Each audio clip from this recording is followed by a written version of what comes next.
அனைத்து இந்திய அண்ணா திராவிட முன்னேற்ற கழகத்தில் இன்னொரு கழகம் ஏற்பட போகுது, இன்னொரு பிரளயம் ஏற்பட போகுது அப்படின்றாங்க. இல்லை, செங்கோட்டையனுக்கும் எடப்பாடிக்கும் ஒரு கோல்டு வார் ஆரம்பித்திருக்கிறது. எப்படின்னா, அதிமுக எம்ஜிஆருடைய மறைவுக்கு பிறகு ஜெயலலிதாவை பாதுகாத்ததில் செங்கோட்டையனுக்கு பெரும்பங்குண்டு. அப்போ செங்கோட்டையனுக்கு ஜெயலலிதா உடைய அரசியல் அனைத்து நகர்வுகளையும் திட்டமிட்டு கொடுத்தவர் செங்கோட்டையன். அப்போது எடப்பாடி அரசியலில் ஒன்றுமே இல்லை. கூத்தூரில் முதல்ல முதலமைச்சராக ஆக போகிறான்னு எதிர்பார்க்கப்பட்டது செங்கோட்டையன் இல்லை. அது நிறைய பேர் அந்த தப்பு பண்ணுறாங்க. வாய்ப்பே இல்லை. நீங்கள் சசிகலாவால் புறக்கணிக்கப்பட்டவர் செங்கோட்டையன் 2 முறை மந்திரி பதவி இழந்திருக்கார். அப்புறம் எப்படி சசிகலாவோட குட்புக்கில் இருக்கும்? அண்ணாமலை, ஜக்கி, வேலுமணி, ஒரு முக்கோண அரசியல் இருக்குது. அவர் அங்கே திமுக வேலுமணி, செந்தில் பாலாஜி உள்ளே கிடக்கிறாரு. இவர் அதிமுக வேலுமணி. அப்போ இப்போ பிஜேபிக்கு 2 பேர் தானே, அதிமுக திமுக தானே எதிரி. அப்போ பாஜக விட்டு வச்சிருக்குன்னா ஒரு காரணம் இருக்கு. அதுதான். ஏன்னா இவர் ரொம்ப நெருக்கம். யாருக்கு? நம்ம ஜக்கிக்கு. ஜக்கி சொன்னால் யார் கேட்பா? டெல்லி அமித்ஷா உட்பட. அமித்ஷா காலில் விழுகிறாரு. கொங்கு மண்டலம் கையை விட்டு போகுதுன்னு எடப்பாடிக்கு பயம் வந்துருச்சு. ஏன்னா எடப்பாடியை பொறுத்த வரைக்கும் என்ன நினைக்கிறாருன்னா, இவர்கள் நம்மளை பிளாக்மெயில் பண்ணுறாங்க. எடப்பாடி செங்கோட்டையனை இழக்க மாட்டார், வேலுமணியை இழக்க மாட்டார், தங்கமணியும் இழக்க மாட்டார். ஆனால் இவர்கள் கட்டுப்படுத்தப்படுவார்கள். இந்த நாடாளுமன்ற தேர்தல் எடப்பாடிக்கு ஒரு மிகப்பெரிய பாடத்தை கொடுத்துருக்கு. ஜெயலலிதாவுடைய சாட்டை எடுத்தால் தான் கட்சி நடத்த முடியும். எல்லாத்துலேயும் தோல்வி. இப்போ எம்பி தேர்தலையும் தோல்வினா அது எப்படி எந்த மாதிரி ஒரு சிக்கலை எடப்பாடிக்கு ஏற்படுத்தும்? தொண்டர்கள் மத்தியில் எடப்பாடியோட இமேஜ் எப்படி இருக்கும்னு கேட்குறேன். எடப்பாடினால தான் இவ்வளவு பெரிய போராட்டத்தை நடத்தி அதிமுகவை தக்க வைக்க முடியும். வேறு யார் இருந்தாலும் இன்றைக்கி இந்த கட்சி பிஜேபியில் இணைஞ்சிருக்கும். ஆனால் அதே நேரத்தில் பாஜக சொன்னதை கேட்டுட்டு ஓபிஎஸ்ஸையும் டிடிவியும் சேர்த்து ஒன்றா இருந்திருந்தால் ஆட்சியே கூட திரும்ப பெற்றிருக்கலாம், அப்படி ஒரு வாய்ப்பு கூட இருந்துச்சு அப்படின்றாங்களே, அதை எப்படி பார்க்குறீங்க? இல்லை, அது அப்படி அந்த வாய்ப்பு எப்படி வாய்ப்புனா 5 முதலமைச்சர் வந்துடுவாங்க.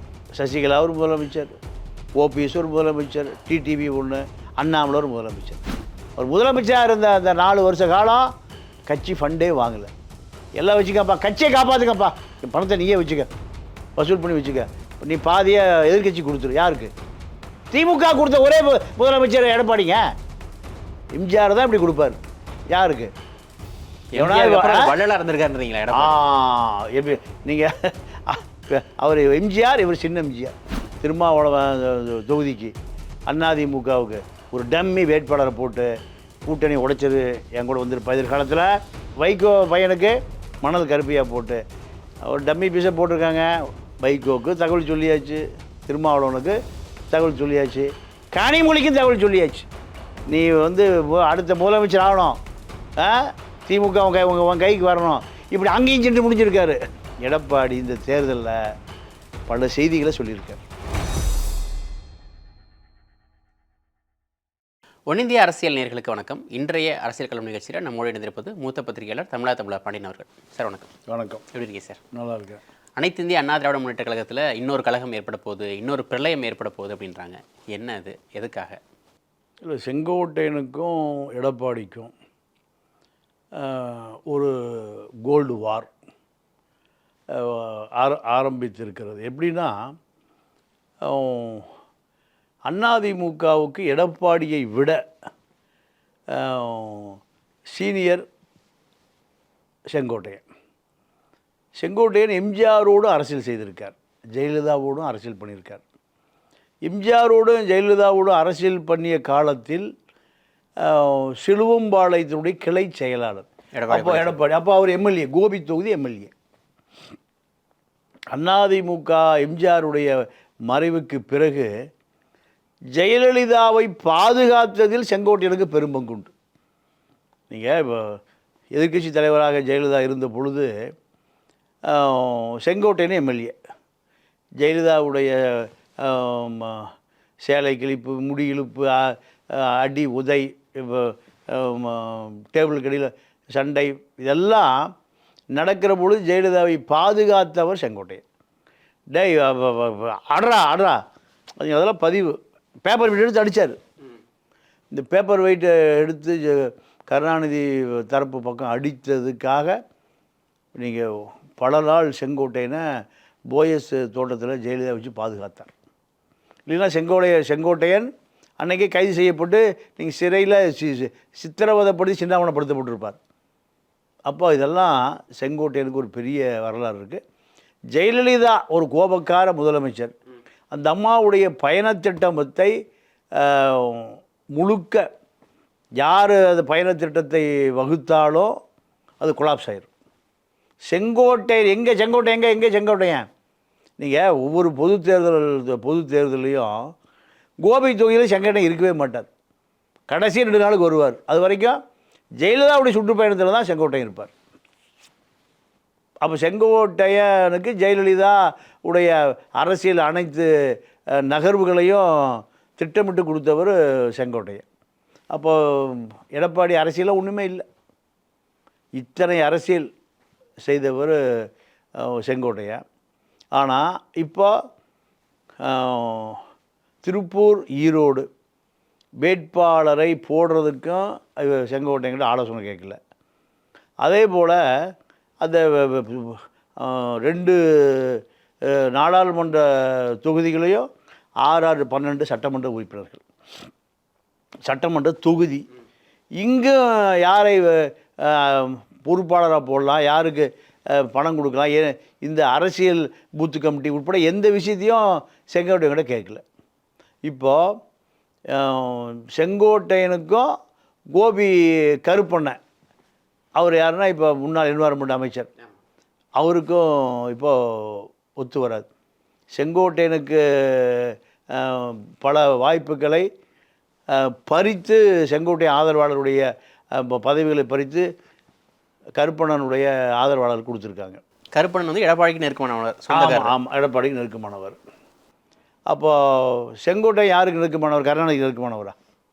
இப்படி ஒரு கேள்வி வருதா இல்லையா? இப்போ இதே நிலைமை தான் தங்கமணி தொகுதிக்குள்ளேயும் எடப்பாடி தங்கமணிக்கு முக்கியத்துவம் கொடுக்கறதில்ல. முன்னாள் அமைச்சர் KV ராமலிங்கம், அவருக்கும் அதிருப்தியாக இருக்குது. அப்போ இந்த அதிருப்தியாளர்கள் பூராமல் செங்கோட்டையின் தலைமையில் ஒருங்கிணைக்கிறார்கள். அதே போல் இப்போ வேலுமணி கதையும் அதே தான். ஏன்னா இப்போ நடந்த நாடாளுமன்ற தேர்தலில் வேலுமணி கொங்கு பெல்ட்டில் சரியாக வேலை செய்யலை, திமுகவை எதிர்த்து வேலை செய்யலை, பிஜேபி எதிர்த்து வேலை செய்யலை, பிஜேபியோடு கள்ள உறவு, அண்ணாமலையோட சொல்கிறீங்க. ஏன்னா இப்போ சிங்கை ராமச்சந்திரனை போடாமல் ஒரு கவுண்டரை போட்டிருக்கணும், அவர் நாயுடு. அப்போ இதெல்லாம் வேலுமணி அதிமுக கூட உள்ளடி வேலை பார்க்குறாரு. திமுக தப்பும் கவுண்டரு, இங்கிட்டு பாஜக அண்ணாமலையும் கவுண்டரு அப்படின்ற பட்சத்தில் ஓகே. இவர் ஏடிஎம்கே ஒரு நாயுடு போடுறாங்க. நாயுடு வந்து எங்கே இருக்காங்கன்னா கோயம்புத்தூர் சிட்டிக்குள்ளே தான், புறநகர் பூரா அந்த கவுண்டரு தான். அப்போ அண்ணாமலைக்கு ஆதரவாக என்ன பண்ணுறாரு வேலுமணி? சிங்கை ராமச்சந்திரன் இறக்குறாரு. இதுவும் எடப்பாடியால் கடைசி 3 நாள் அங்கிட்டு தொகுதி பக்கமே எஸ்பி வேலுமணி வரல, அண்ணாமலை சொல்லி அப்ஸ்காண்ட் ஆகிட்டார் வேலுமணி அப்படின்லாம் சொல்கிறாங்க. முதல்லயே தான் பிரச்சனை தானே. ஓகே, அதாவது அண்ணாமலை, ஜக்கி, வேலுமணி ஒரு முக்கோண அரசியல் இருக்குது. முக்கோண அரசியல், டெல்லி அரசியல் இருக்குது. வேலுமணி மேலே பெருசாக நீங்கள் கொங்கு பெல்ட்டில் செந்தில் பாலாஜியை விட வேகமாக வீரியமான ஆள் யார்? வேலுமணி. செந்தில் பாலாஜி உள்ளே வைக்கிறதுக்கு பதிலாக நீங்கள் வேலுமணி உள்ளே வச்சுருக்கீங்களா? வேலுமணி சேர்த்து உள்ளே வச்சுருக்கணும். போவையில் பிஜேபி அந்த பக்கம். செந்தில் பாலாஜி விட வீரியமான ஆள் யார்? வேலுமணி. எடப்பாடி சண்டை போட்டு வெளியே பண்ணிட்டார். இந்த கூட்டணியில் கொங்கு பெல்ட்டில் பெரிய அரசியல் பண்ண போகிறாரு வேலுமணி. யாரை வச்சு? எடப்பாடி வேலுமணி வச்சு பண்ணணும். அப்போ வேலுமணியை தூக்கி இருக்கணுமா இல்லையா? அவர் அங்கே திமுக வேலுமணி, செந்தில் பாலாஜி உள்ளே கிடக்கிறாரு. இவர் அதிமுக வேலுமணி. அப்போ வந்து இப்போ பிஜேபிக்கு 2 பேர் தானே, அதிமுக திமுக தானே எதிரி. அப்போ பாஜக விட்டு வச்சிருக்குன்னா ஒரு காரணம் இருக்கு. அதுதான். ஏன்னா இவர் ரொம்ப நெருக்கம். யாருக்கு? நம்ம ஜக்கியுடைய நவராத்திரியில் பிரதமர்லேருந்து அமித்ஷா எல்லாம் டான்ஸ் ஆடுறாங்க, எல்லாம் டான்ஸ். அப்போது ஜக்கி சொன்னால் யார் கேட்பா? டெல்லி அமித்ஷா உட்பட. அமித்ஷா காலில் விழுகிறாரு. இதுக்கு நடுவில் உள்ளாட்சித்துறை அமைச்சராக வேலுமணி வந்த பிறகு கோயம்புத்தூர் ஊட்டி சுடுகாடு இருக்கிற மின்மயானம் பூரா இப்போ யார் கட்டு ஜக்கி கட்டுப்பாட்டில் இருக்குது. ஜக்கி நீங்கள் திமுக வந்த பிறகு எடுக்கல. அதை ஏறக்குறைய ஒரு 18-19 மின்மயானம் ஜக்கியுடைய கட்டுப்பாட்டில் இருக்குது. அங்கே கொண்டு நீங்கள் பாடியை கொடுத்துட்டிங்கன்னா அஸ்தியை வந்து கங்கையில் கரைச்சி இமயமலையில் தூவி 25,000 ரூபா பீஸ். எவ்வளவு? 250 ரூபாய்க்கு அடக்கம் பண்ணி சாம்பல் கொடுத்த கோயம்புத்தூர் இருக்கிற மின்மயானங்கள் பூரா இப்போ எவ்வளவு? இல்லை அது நம்ம விருப்பம் இருந்தால் தானா, இல்லை விருப்பம் இருந்தாலும் விருப்பத்தையும் 25,000 கொடுத்தாகணுமா? நம்ம விருப்பம் இருந்தால் தான் அப்படியா? விருப்பம் இருந்தாலும் இல்லாட்டி 25,000 கொடுத்தா? இல்லை விருப்பம் இருந்தால். ஓகே, விருப்பம் இருந்தால். இந்த 250 ரூபா இப்போ 1000 ரூபாய் போச்சு. ஓகே, 1000 ரூபாய் போச்சு. நீங்கள் இப்போ அதாவது நீங்கள் ஆஸ்பத்திரிக்கும் மின்மயானத்துக்கும் ஒரே கதை தான். மருத்துவமனை அனுமதிச்சாச்சு. கிட்னி ரொம்ப வீக்காக இருக்குது, லிவர் ரொம்ப ஓட்டையாக இருக்குன்னா எப்படியா காப்பாற்று. அதே போல் நீங்கள் மின்மயானத்துக்கு போயிட்டா அப்பா இவர் நேராக சொர்க்கத்துக்கு நேராக போய் டிக்கெட் நாங்கள் இங்கேயே வச்சுருக்கோம். எங்கே ஜக்கி ஆஃபீஸ்லேயே டிக்கெட் இருக்குது. இவர் நேராக சொர்க்கத்துக்கு போகிறதா இல்லை நரகத்துக்கு போகிறதா அப்படின்னா என்ன பண்ணுவான்? ஆகிறத பாருங்க. ஏடா 25,000 பேர் அவர் மேலே அனுப்புடா, இங்கே தான் கஷ்டத்தில் செத்து போயிட்டார் எங்கே. ஓகே, அப்போ என்ன பண்ணுவாங்க? இவர் அஸ்தியை கொண்டு போய் கங்கையில் கரைச்சி மீதி இருக்கிறது கொண்டு இமயமலையை தூக்கி விடுங்க. யார் 25,000 வட்டிக்கு வாங்கியே கொடுத்துருவான். சரி நம்ம அப்பா இமயமலைக்கு போய் கங்கையில் கரைச்சி. அப்போ இப்படி தான் அங்கே வியாபாரம். அப்போது ஜக்கிக்கு இவ்வளோ வசதி வாய்ப்பு வந்து யாரால் ஏற்படுத்தப்பட்டதுன்னா வேலுமணியால். வேலுமணியால் உருவாக்கப்பட்டது. திமுக கூட கை வைக்கல, இன்றைக்கு வரைக்கும் ஓடிட்டுருக்கு. அப்போது வேலுமணியை காப்பாற்றுறது யார்? ஜக்கி. அப்போது அண்ணாமலை, ஜக்கி, வேலுமணியெல்லாம் கூட்டணி. இது வந்து எடப்பாடிக்கு இவன் நம்ம கட்டுப்பாட்டை மீறி வளர்ந்துட்டுருக்காரு. பிஜேபி கூட கள்ள உறவு வச்சுருக்காரு. இப்போ வேலுமணி, தங்கமணி, கேவி ராமலிங்கம் எல்லாம் அந்த கொங்கு பெல்ட்டு பூரா செங்கோட்டையன் டிரைவர் நம்ம சொன்னபடி கேட்க மாட்டேங்கிறாரு. கொங்கு மண்டலம் கையை விட்டு போகுதுன்னு எடப்பாடிக்கு பயம் வந்துருச்சு. ஏன்னா எடப்பாடியை பொறுத்த வரைக்கும் என்ன நினைக்கிறாருன்னா இவர்கள் நம்மளை பிளாக்மெயில் பண்ணுறாங்க. நம்மளை இப்போ ஆற்றல் அசோக் கதை என்னென்னா, ஆற்றல் அசோக்குக்கு சீட்டு கொடுக்க வேண்டாங்கிறாரு தங்கமணி. சரி, ஈரோடு வேட்பாளர் சொல்கிறீங்க? ஆமாம் ஆமாம். சரி, ஏன்னா அவங்க மாமியா பாஜக எம்எல்ஏ. தங்கமணி சுத்தமாக பிடிக்கல. தங்கமணி, வேலுமணி, எடப்பாடி 3 பேர் தான் கொங்குல பவர்ஃபுல்லாக அமைச்சர்கள் ஜெயலலிதா காலத்திலேயே. அப்போது இவர் ஆற்றல் அசோக் போட வேண்டாம், பிஜேபியிலேருந்து உள்ளே வந்திருக்கான், ஜெயிச்சு பிஜேபி போயிடுவாங்கிறாரு தங்கமணி. சரி, ஏன்னா அவர் 500 கோடி 600 கோடி கணக்கு காமிக்கிற பார்ட்டி, அவர் யாரும் போய் கணக்கு பண்ண முடியாது. வேண்டான்னு தங்கமணி எதுக்குறாரு. ஆனால் எடப்பாடி என்ன பண்ணுறாரு? ஆற்றல் அசோக் கொடுத்துறாரு. அப்போது தங்கமணி இடம் காலி ஆயிரும், ஆற்றல் அசோக்குன்னு ஒரு தங்கமணியாக வந்துடுவார் அப்படின்னு தங்கமணி பயப்படுறாரு. எல்லா இடத்துலையுமே ஒரு புது ஆளை வந்து எடப்பாடி ரெடி பண்ணுறாரு. பண்ணித்தானே ஆகணும். ஓகே, ஏன்னா பழைய பஞ்சாங்கம் பூராமல் தனக்கு பெரிய இடையூறாக வருது. அப்போ புதுசாக ஆட்களை அரசியலில் தானே அரசியல். எல்லா தொகுதியிலையும் புதுசு ஆளை தயார் பண்ணால் தான் நம்ம கட்டு பழைய ஆள் பழைய கதை பூரா தெரியும். அந்த வகையில் எடப்பாடி கரெக்டாக காய் நகர்த்துறாரு. அவர் இப்போ தேர்ந்த அரசியல்வாதி. சசிகலாவட்டியே பட்டயம் போட்டவர் சாதாரண ஆளா? சசிகலாவட்டியே அதிமுக ஏலத்தில் எடுத்தவர். அவர் ஏலத்தில் எடுத்து இப்போ கட்சியை வச்சுருக்காரு, நடத்துகிறாரு. சசிகலா வெளியே போயாச்சு, ஓபிஎஸ் போயாச்சு, தினகரன் போயாச்சு. இப்போ பூரா இது எடப்பாடி கட்சி ஆகி ஏலனோன்னு எனக்கு ஞாபகம் வருது. கூத்தூரில் முதல்ல வந்து முதலமைச்சராக ஆக போகிறான்னு எதிர்பார்க்கப்பட்டது செங்கோட்டையன். இல்லை, அது நிறைய பேர் அந்த தப்பை பண்ணுறாங்க. வாய்ப்பே இல்லை. அதாவது நீங்கள் சசிகலாவால் புறக்கணிக்கப்பட்டவர் செங்கோட்டையன் 2 முறை மந்திரி பதவி இழந்திருக்கார். அப்புறம் எப்படி சசிகலாவோட குட் புக்கில் இருக்கும்? இதெல்லாம் டிப்ளமேட்டிக் பாலிடிக்ஸ். அதாவது என்னென்னா, ஏப்பா ஒரு 3000 கோடி செலவாகும், நீ முதலமைச்சர் ஆயிரு. யார்கிட்ட சொல்லுது? செங்கோட்டையன்கிட்ட. செங்கோட்டையன் என்கிட்ட எதுமா 3000 கோடி? உனக்கு ஒரு வாய்ப்பு, உனக்கு ஒரு வாய்ப்பு, சீனியர்ன்றதுனால சும்மா. ஏன்னா எதிராக வந்துடக்கூடாதுல்ல உனக்கு. அதாவது இப்போ ஒரு கார் இருக்குது, பக்கத்து வீட்டுக்காரன் எதிர்த்து வீட்டுக்காரன்.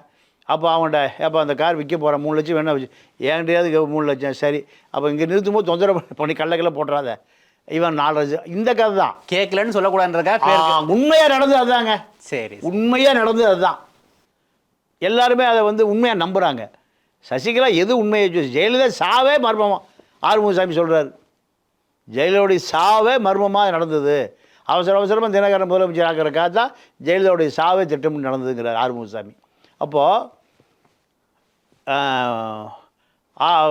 எடப்பாடியை பொறுத்த வரைக்கும் முழுக்க இவர்கள் கட்டுப்பாட்டிலேருந்து வெளியே வந்துடுறார். வெளியே வருகிற பொழுது இவங்க பூராமல் என்ன பண்ணுறாங்க, எடப்பாடியை கட்டுப்படுத்தக்கூடிய நிலைமை இல்லை. அப்போ செங்கோட்டையன், தங்கமணி, வேலுமணி, கேவி ராமலிங்கம் எல்லோரும் சேர்ந்து நாங்கள் பிஜேபி போகிறோம். எல்லாருமே இல்லை அப்படி ஒரு விட்ட போடுறதானே, செய்தியை பாஸ் பண்ணுறது தானே. சரி, சரண்டராக வரல எடப்பாடி. எச்சரிக்கை. ஏப்பா நான் உங்கள் பிரச்சனை தலையிடலை, நீங்களே பார்த்துக்கப்பா, எங்கே வேற எங்கேயும் போயிடாதீங்க. அரசியலில் நீங்கள் எப்போவுமே ஒரு விஷயத்தை லீக் பண்ணுறது தானே. உளவுத்துறை என்ன பண்ணுவான், ஒரு விஷயத்த உண்மையாக இருக்காது, ஒரு விஷயத்தை அவுத்து விடுவான், மீடியாலாம் பக்கமாக எழுதுவான், அதுக்குள்ளே வேறு விஷயம் நடந்துடும். இதே கதை தான். அப்போது எடப்பாடி செங்கோட்டையனை இழக்க மாட்டார், வேலுமணியை இழக்க மாட்டார், தங்கமணியும் இழக்க மாட்டார். ஆனால் இவர்கள் கட்டுப்படுத்தப்படுவார்கள். இவர்களை இப்போ என்ன நடந்ததுன்னா, இந்த நாடாளுமன்ற தேர்தல் எடப்பாடிக்கு ஒரு மிகப்பெரிய பாடத்தை கொடுத்துருக்கு. ஜெயலலிதாவுடைய சாட்டை எடுத்தால் தான் கட்சி நடத்த முடியும், இல்லைன்னா கட்சி நடத்த முடியாதுங்கிற ஒரு பெரிய உண்மையை இந்த நாடாளுமன்ற தேர்தல் சொல்லியிருக்கு. பிஜேபியிலிருந்து விலகி வந்த பிறகு முஸ்லீம்கள் மத்தியில் எடப்பாடிக்கு ஒரு சாப்பிட்டு காரர் வந்திருக்கு. நான் பல முஸ்லீம் நண்பர்கள்ட்ட பேசுகிறேன், பல ஜமாத்துக்களில் இல்லை திமுக பிஜேபி எதுக்குது, எடப்பாடி எதுக்கு ஆரம்பிச்சிட்டார். முஸ்லீம் அம்பேத்கர் எஸ்டிபிக்கு முபாரக்கு கொடுத்து அவர் எப்படியா ஜெயிக்க வைக்கணும்னு நத்த விஸ்வநாதனையும் திண்டுக்கல் சீனிவாசனையும் முழு பொறுப்பை கொடுத்துருக்கார். அப்போது இது தமிழ்நாடு முழுக்க இருக்கிற முஸ்லீம்கள் மத்தியில் ஒரு பெரிய எடப்பாடிக்கு ஒரு ஆதரவு தளம் உருவாகிருக்கு. இந்த தேர்தலில் கண்டிப்பாக திமுக முஸ்லீம் வாக்கு பாதி குறைஞ்சி பாதி மீது எங்கே போயிருக்கு, எடப்பாடிக்கு கண்டிப்பாக போயிருக்கு. நான் நிறைய பேர் விசாரித்தேன். நீங்கள் சமரசம் இல்லாத ஒரு முஸ்லீம் தலைவர் யாருன்னு கேட்டிங்கன்னா ஹைதர் அலி. ஹைதர் அலி ஏடிஎம்கே ஓட்டு போட சொல்கிறாரு. ஜவஹருல்லா ஹைதர் அலி 2 பேரும் ஈக்குவலான லீடர்கள். ஹைதர் அலி என்ன சொல்கிறாரு, எடப்பாடி திருந்திட்டாரியா, பிஜேபி விட்டு வெளியே வந்துட்டார், பிஜேபி நீ சேரவே மாட்டார், அதனால் அவருக்கு நம்ம ஆதரிக்க தான் நியாயம். ஹைதர் அலி பேசுகிறாரு.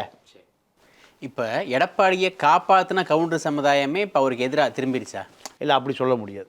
இல்லை நீங்கள் செங்கோட்டையனுக்கு பின்னாடி கேவி ராமலிங்கம், தங்கமணி பின்னாடி எந்த பிஜேபிக்கு போனாங்கன்னா இவங்க 4 பேரும் போக வேண்டியதுதான். 4 கார் டிரைவரோடு போக வேண்டியதுதான்.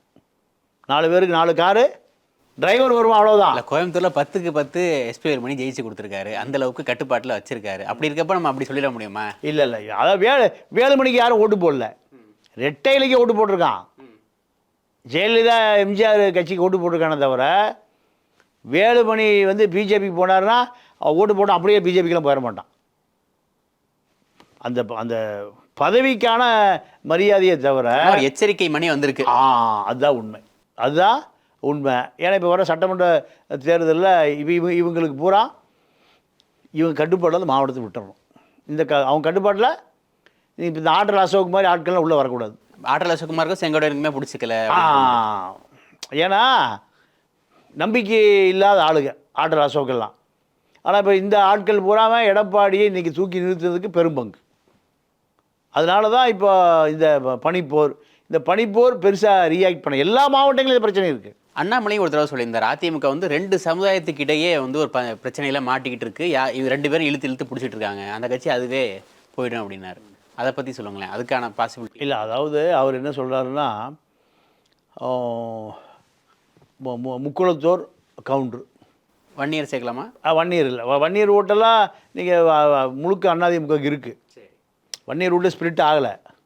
இப்போது ஓபிஎஸ்ஸு, டிடிவி, சசிகலா 3 வாக்கு வங்கி, முக்குளத்தோர் வாக்கு வங்கி, இந்த பக்கம் கொங்கு வாக்கு வங்கி, இது வந்து எடப்பாடியுடைய அதிமுகவுடைய வாக்கு வங்கி. இது எங்கேயும் போகாது. இப்போ அதை கொஞ்சம் ஓட்ட பண்ணது யாருன்னு கேட்டிங்கன்னா அண்ணாமலை கவுண்டரி நம்ம தலைவன் பிஜேபி தலைவனாக வந்திருக்கான், அதனால் கொஞ்சம் ஓட்டு போடணும். இப்படி இந்த கொங்கு பெல்ட் கவுண்டருக்கு கொஞ்சம் விரும்புனாங்க. நிறைய தடவை ஓட்டும் போட்டாங்க. எனக்கு நிறைய கோயம்புத்தூர் நண்பர்கள்லாம் கேட்டேன், ஓட்டு போட்டிருக்காங்க, அதில் மாற்று கருத்து இல்லை. ஆனால் முக்குளத்தூர் வாக்கு வங்கி முழுக்க அதிமுக வெளியேறிடுச்சு. முக்குளத்தூர் வாக்கு வங்கி அதிமுகவுக்கு விசுவாசமாக இல்லை. ஏன்னா தேனியில் எல்லோரும் வந்து டிடிவி ஜெயிக்க வைக்கணும்னு விரும்புகிறாங்க, ராமநாதபுரத்தில் ஓபிஎஸ் ஜெயிக்க வைக்கணும்னு விரும்புகிறாங்க, திருநெல்வேலியில் நைனா இருக்குது. இந்த தேர்தலில் எந்த கட்சியில் இருந்தாலும் அந்த கட்சியெல்லாம் தாண்டி நம்ம ஆட்களை வெற்றி பெற வைக்கணும் அப்படின்றது முக்குளத்தூர் வந்து ஒரு மனசாக தீர்மானம் செஞ்சுட்டாங்க அப்படின்றாங்க. இதுதான் இது எடப்பாடி ரொம்ப வருத்தமாக இருக்குது. எடப்பாடிக்கு முழுசாக கவலைப்படுற விஷயம் இதுதான். சரி, எனக்கு இதில் இன்னொரு டவுட்டு. ஆர்பி உதயகுமார் வந்து அதிமுகவுக்கு உள்ளடி வேலை செஞ்சார், தேனிலையும் ராமநாதபுரத்துலையும் அதிமுகலேருந்து காசே கொடுக்கல, ஓபிஎஸும் டிடிவியும் வெற்றி பெறதுக்காக ஆர்பி உதயகுமார் மறைமுகமாக வேலை செஞ்சார், சசிகலாவுக்கு ஆதரவாக இருந்தார் அப்படின்றாங்களே. இல்லை, அது வாய்ப்பு இல்லை. அதாவது பணம் செலவு பண்ணல, ஆனால் சசிகலாவுக்கும் டிடிவிக்கும் ஓபிஎஸ்க்கும் வேலை செஞ்சாங்கிறத நம்ம ஏற்றுக்கொள்ள நேரடியாக இல்லை, மறைமுக வாய்ப்பே இல்லை. ஏன்னா அவர்களால் இவருக்கு எந்த பலனும் இல்லை. அவருக்கு முதலமைச்சர் வரப்போகிறதும் இல்லை, அதிகாரத்துக்கு வரப்போகிறதும் இல்லை, இனி பதவி கொடுக்க போகிறதும் இல்லை. இப்போ எல்லாமே யார் எதிர்பார்த்து? எடப்பாடி எதிர்பார்த்து நிற்கிறாங்க. அதனால் இப்போ ஓபிஎஸை பொறுத்த வரைக்கும் ஓபிஎஸ் நீ அதிமுக அடையாளமே இல்லை, பலாப்பழத்துக்கு போயிட்டார். டிடிவியும் அதே கதை தான். நம்ம அண்ணாமலை சொன்ன மாதிரி ஜூன் 4க்கு பின்னாடி அதிமுக யார் கைக்கும் வராது, எடப்பாடி கையிலேருந்து. இதெல்லாம் வந்து அரசியலை கொளுத்தி போடுற வெடி. டிடிவி கைக்கு வந்துடும்னது. அதான் டிடிவி கைக்கு வரும், ஓபிஎஸ் கைக்கு வரும், அப்புறம் சசிகலா கைக்கு வரும், அப்புறம் மகாதேவன் கைக்கு வரும், அப்புறம் திவாகரன் கைக்கு வரும். அதெல்லாம் வாய்ப்பே இல்லை. அது எடப்பாடி கைக்கு வந்து பல வருஷம் ஆச்சு. சரி, இப்போ தேர்தலில் ஒரு வேளை வந்து இப்போ எதிர்பார்த்த வெற்றி கிடைக்கல சார். இப்போ நீங்கள் உங்களோட அனலைசிஸ் படி உங்களுக்கே தெரியும், இப்போ டிஎம்கே ஸ்வீப் பண்ணுற மாதிரி இருக்குது, இல்லை 1-2 வேணால் மாற வாய்ப்பு இருக்குது அப்படின்றாங்க. ஸோ அப்படிங்கிற பட்சத்தில் எடப்பாடி வந்து தொடர்ச்சியாக தோல்வியின் நாயகன் எடப்பாடி. சட்டமன்ற தேர்தல், நாடாளுமன்ற தேர்தல், உள்ளாட்சி தேர்தல், நகர்ப்புற உள்ளாட்சி தேர்தல் எல்லாத்துலேயும் தோல்வி. இப்போ எம்பி தேர்தலையும் தோல்வினா அது எப்படி எந்த மாதிரி ஒரு சிக்கலை வந்து எடப்பாடிக்கு ஏற்படுத்தும்? தொண்டர்கள் மத்தியில் வந்து எடப்பாடியோட இமேஜ் எப்படி இருக்கும்னு கேட்குறேன். இல்லை, எடப்பாடி இமேஜ் எப்பவுமே சரியாது. ஜெயலலிதா 96ல் டெபாசிட்டே போய் வந்த அதிமுக எங்கேயும் அழிஞ்சு போலியே. 2001 ஆட்சிக்கு வந்ததே, 2001 ஆட்சிக்கு வந்துருச்சு. அதனால் இப்போ இங்கே எடப்பாடியை பொறுத்த வரைக்கும் எடப்பாடினால தான் இவ்வளோ பெரிய போராட்டத்தை நடத்தி அதிமுகவை தக்க வைக்க முடியும். வேறு யார் இருந்தாலும் இன்றைக்கி இந்த கட்சி பிஜேபியில் இணைஞ்சிருக்கும். சரி, அது அவரோட சுயநலம்ன்றாங்களே. இல்லை, அவரோட சுயநலம்னா 66 எம்எல்ஏ ஜெயித்தாங்க, 66 எம்எல்ஏவும் எடப்பாடி சுயநலமா? ஆனால் அதே நேரத்தில் பாஜக சொன்னதை கேட்டுட்டு ஓபிஎஸ்ஸையும் டிடிவியும் சேர்த்து ஒன்றா இருந்திருந்தால் ஆட்சியே கூட திரும்ப பெற்றிருக்கலாம், அப்படி ஒரு வாய்ப்பு கூட இருந்துச்சு அப்படின்றாங்களே. அதை எப்படி பார்க்குறீங்க? இல்லை, அது அப்படி அந்த வாய்ப்பு எப்படி வாய்ப்புனா 5 முதலமைச்சர் வந்துடுவாங்க. சசிகலா ஒரு முதலமைச்சர், ஓபிஎஸ் ஒரு முதலமைச்சர், டிடிவி ஒன்று, அண்ணாமலை ஒரு முதலமைச்சர். அப்போ இத்தனை பக்கம் அதிகாரத்தை பங்கு போட்டுருவாங்க. கட்சி கட்டுப்பாட்டில் இருக்காது. நீங்கள் ஓபிஎஸ் முதலமைச்சர், துணை முதலமைச்சர் இருந்த காலத்தில் ஒரு அறிக்கை விடுறதுக்கு தேனிக்கு போகணும் 2 பேர். அவங்க ஒருங்கிணைப்பாளர், இணை ஒருங்கிணைப்பாளர். திமுகவை எதிர்த்தோ, இல்லை காங்கிரஸ் எதிர்த்தோ, கம்யூனிஸ்ட் எதிர்த்தோ, ஏதாவது ஒரு எதிர்த்து ஒரு அறிக்கை கொடுக்கணும். எடப்பாடி அறிக்கையில் கையெழுத்து போட்டுருவார். ஓபிஎஸ் எங்கேயாவது தேனிக்கு போயிட்டார். ஆனால் அவங்க என்ன சொல்கிறாங்கன்னா, ஓபிஎஸ் நீட் எடுத்தனாலும் கையெழுத்து போட்டார், தன்னோட தம்பியை நீக்க சொன்னாங்க, அதுக்கு கூட கையெழுத்து போட்டு கொடுத்தாரு, இதுக்கு மேலே ஒரு மனுஷன் வேணுமா அப்படின்றாங்க. இல்லை, அப்படி கையெழுத்து போட்டால் அப்புறம் ஏன் எடப்பாடி நீக்கிறாரு? நீக்க வேண்டிய அவசியமே இல்லையே. நீங்கள் அங்கே எடப்பாடிக்கிட்ட 34 அடிமைகள் இருக்காங்க அமைச்சராக. இவர் 35 எடுத்துகிட்டு போயிட வேண்டியதானே? உங்களுக்கு எது சுயமரியாதை? முதலமைச்சர் சார், முன்னாள் முதலமைச்சர். ஏங்க, முன்னாள் முதலமைச்சர் ஜெயலலிதா எப்படி இருந்தீங்க? சசிகலா எப்படி இருந்தீங்க? பவர் சென்டர் ஒன்றா தானே இருந்தது, 2 பக்கம் இருந்தது பவர் சென்டர். சென்றாவது உங்களால் கட்சியை காப்பாற்ற முடியலையே.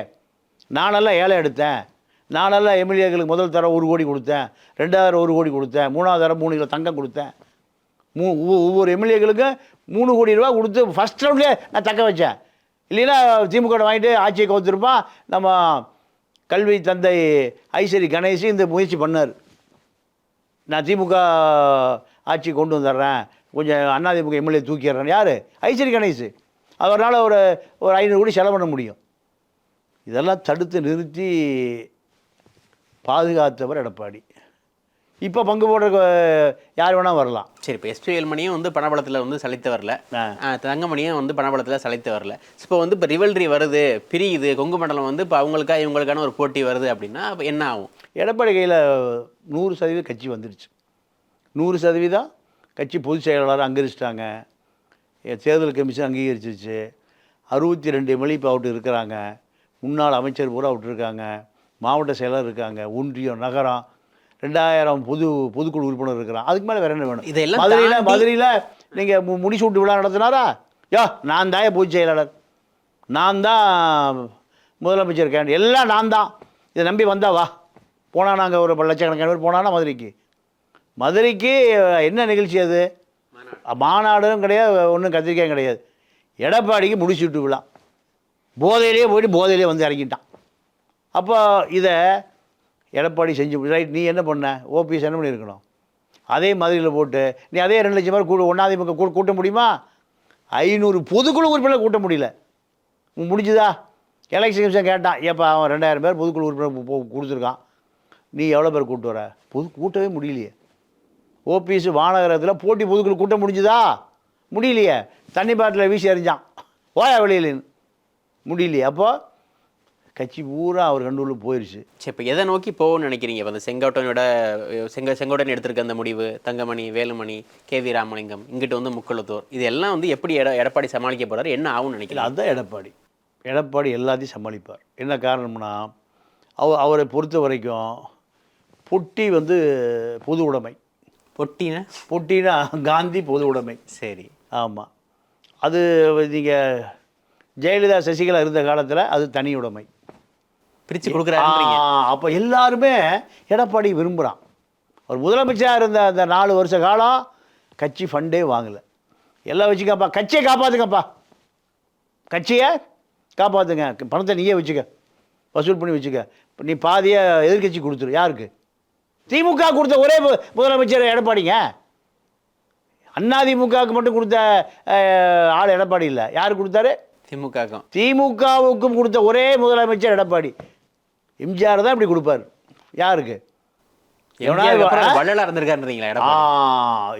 நீங்கள் அவர் எம்ஜிஆர், இவர் சின்ன எம்ஜிஆர். கொஞ்ச நாள் அந்த பட்டம் வரும். நீங்கள் பார்த்தீங்களா, புரட்சி எம்ஜிஆர் தொப்பி இப்பி கண்ணாடிலாம் போட்டு பட்டம் கொடுத்தாங்க. புரட்சி தமிழர், புரட்சி தலைவர் பட்டம் கொடுத்தாலும். அப்போ எடப்பாடியை பொறுத்த வரைக்கும் பொட்டியை எப்போ எடுத்து நீ 2 பொட்டி எடுத்துட்டு குறைஞ்சிருச்சுன்னா பொட்டி குறைஞ்சிருச்சு. அவருக்கு பொட்டி வசூல் பண்ண தெரியும். ஏங்க, அவருக்கு பொட்டி வசூல் பண்ணுறது தாங்க அவருடைய வேலையை. ஜெயலலிதா சசிகலா உயிரோடு இருந்த காலத்தில் பொட்டி கலெக்ஷன் ஏஜென்ட் தான் அவர். கல்லாப்பொட்டி கிங்காக இருந்தால் அவர் எடப்பாடி. நீங்கள் ஜெயலலிதா சசிகலாவுடைய குட்புக்கில் போய் இருக்கிறதுனா எவ்வளோ பெரிய விஷயம். அந்த அந்த தகுதியை மட்டும்தான் தொண்டை, பொதுக்குழு, செயற்குழு, மாவட்டம், வட்டம் கிட்டெல்லாம் அதுதான் விரும்புகிறான். எடப்பாடி வந்தால் நல்லா இருக்கலாம்யா. எடப்பாடி வந்தால் முடிஞ்ச வரைக்கும் போடாத ரோடு, வெட்டாத குளம், ஏரி எல்லாம் பில்லை போட்டு எடுத்துக்கலாம். இப்போ பாஜக நினச்சி எஸ்பி வேலுமணியெல்லாம் தூண்டி விட்டாலும் ஒன்றும் பண்ண முடியாதுன்றீங்க? ஒன்றும் பண்ண முடியாது. தொண்டனுடைய பலத்தில் எடப்பாடி இருக்கார். இவர்களெல்லாம் எத்தனை வேலுமணி, தங்கமணி, வீரமணி, எந்த மணி எல்லாம் அடிச்சுட்டு போனாலும் எடப்பாடி ஒன்றும் பண்ண முடியாது. ஏன்னா எம்ஜிஆரும் ஜெயலலிதாவும் இருந்து அதிமுகவை பல போராட்டங்களுக்கு மத்தியில் காப்பாற்றிய அதே வேலையை பிஜேபி பல பின்னணி வேலையெல்லாம் செஞ்சுது. பிஜேபி பிரித்து கொண்டு வந்து இன்றைக்கி முஸ்லீம் வாக்கு வங்கியை தன் பக்கம் இழுத்துட்டார். திருமாவளவன் தொகுதிக்கு அதிமுகவுக்கு ஒரு டம்மி வேட்பாளரை போட்டு கூட்டணி உடைச்சது என் கூட வந்திருப்பா. எதிர்காலத்தில் இந்த நாடாளுமன்றத்தில் சிக்கலம் கொடுத்துருக்காரு. யாருக்கு? திருமாவுக்கு. வைகோ பையனுக்கு நீங்கள் மணல் கருப்பியாக போட்டிருக்காரு. மணல் கருப்பியாக போட்டு ஒரு டம்மி பீஸை போட்டிருக்காங்க. வைகோ பணபலம் இருக்குல்ல.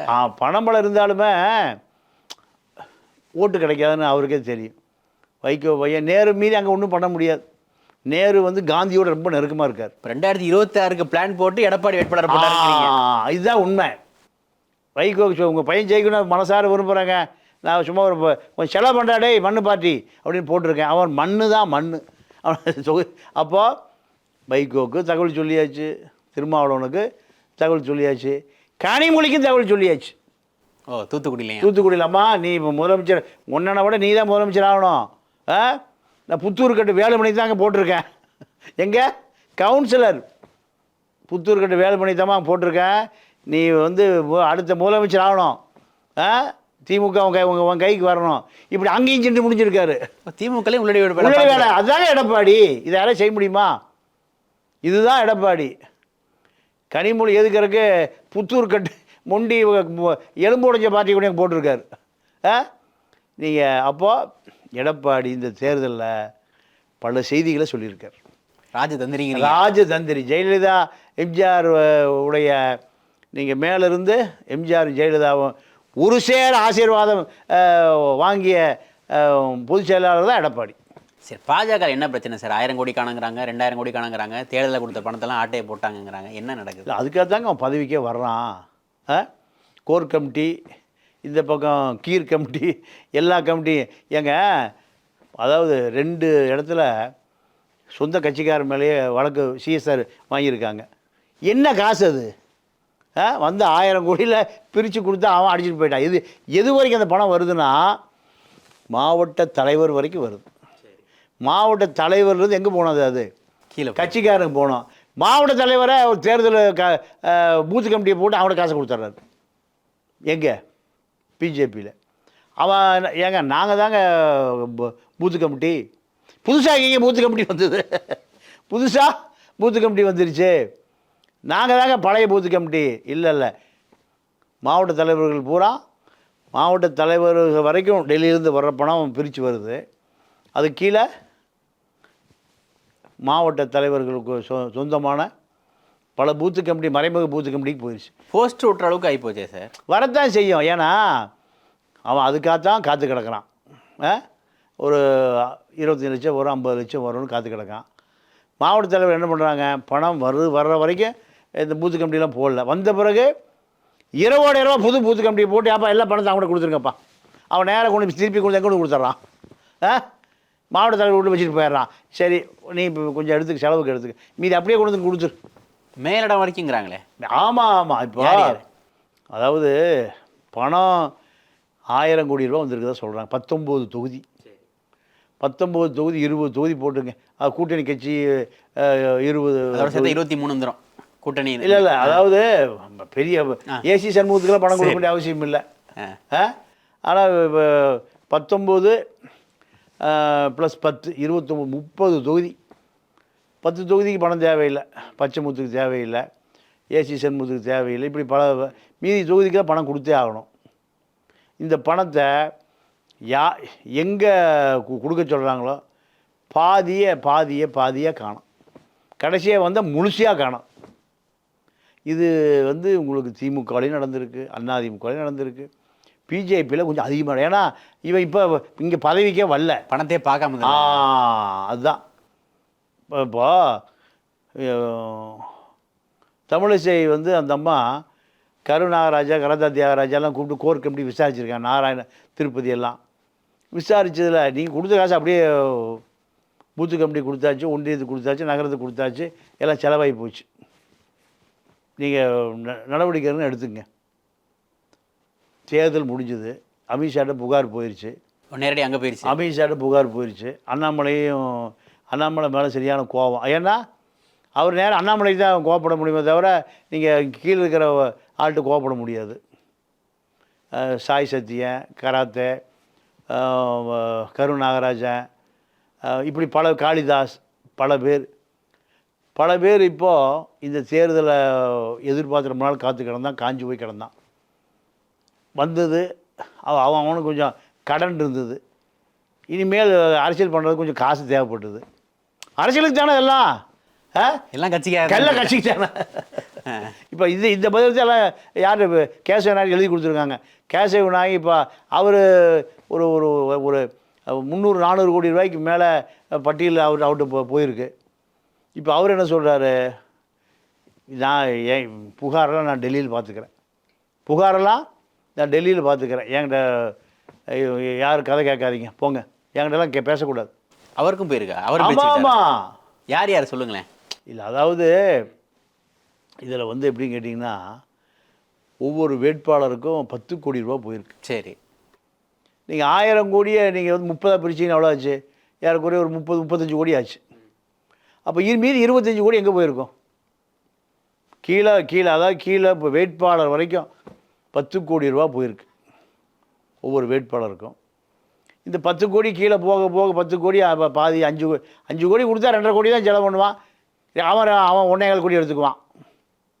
இப்படித்தானே உங்களுக்கு இப்போ 1000 கோடி 500 கோடி ஆயிருக்கும், 500 கோடி 250 கோடியாக இருக்கும், 250 125 ஆயிருக்கும், 125 65 ஆயிருக்கும், 65 30 இருக்கும். இப்படி தான் இதில் அண்ணாமலை கேசவ நாயகம் போட்டு எல்லாத்துக்குமே பங்கு, எல்லாருக்குமே. சார் இப்போ 1000 கோடி ரூபா அடிக்கடி வருமா? வராது.